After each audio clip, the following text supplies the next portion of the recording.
taking the cross of Christ very seriously. N.T. Wright tells of this story, based on a true story that I want to paraphrase for you today, about 3 young boys who would go to their Catholic priest for confession. Well, one day, prior to going to confession, they decided that they would just make up a bunch of sins, big ones, crazy ones, and confess them to see how the priest would respond. And so boy 1 went in, he left. Boy 2 went in, he left, and boy 3 went in and confessed his sins, all the made-up sins as well. And the priest gave him penance. One of the acts of penance was for this young boy to walk to the front of the church, of the sanctuary. Because at the front of the sanctuary there's a crucifix, and that would be a cross with Jesus hanging there.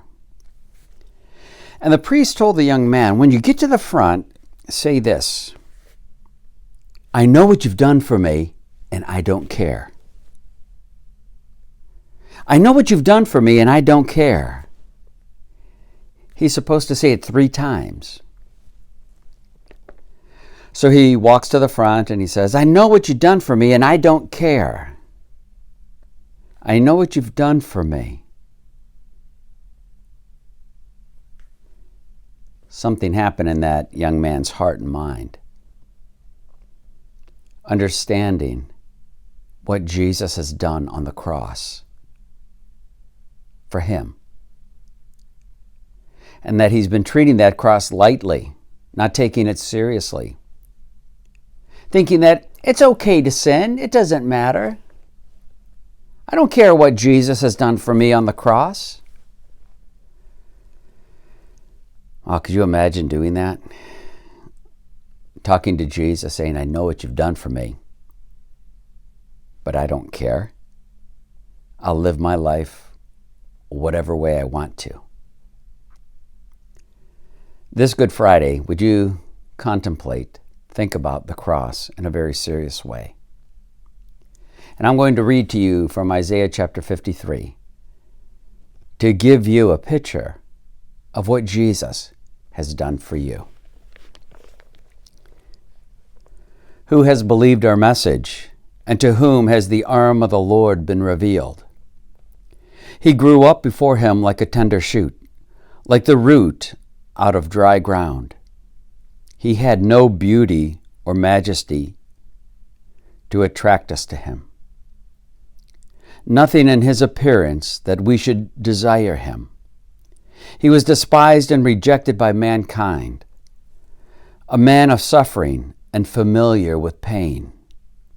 Like one from whom people hide their faces, he was despised, and we held him in low esteem. Surely he took up our pain and bore our suffering, yet we considered him punished by God, stricken by him and afflicted. But he was pierced for our transgressions. He was crushed for our iniquities.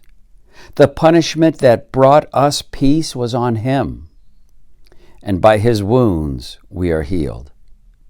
We all, like sheep, have gone astray. Each of us has turned to our own way, and the Lord has laid on him the iniquity of us all. He was oppressed and afflicted, yet he did not open his mouth. He was led like a lamb to the slaughter, and as a sheep before its shearers is silent, so he did not open his mouth. By opposition and judgment he was taken away.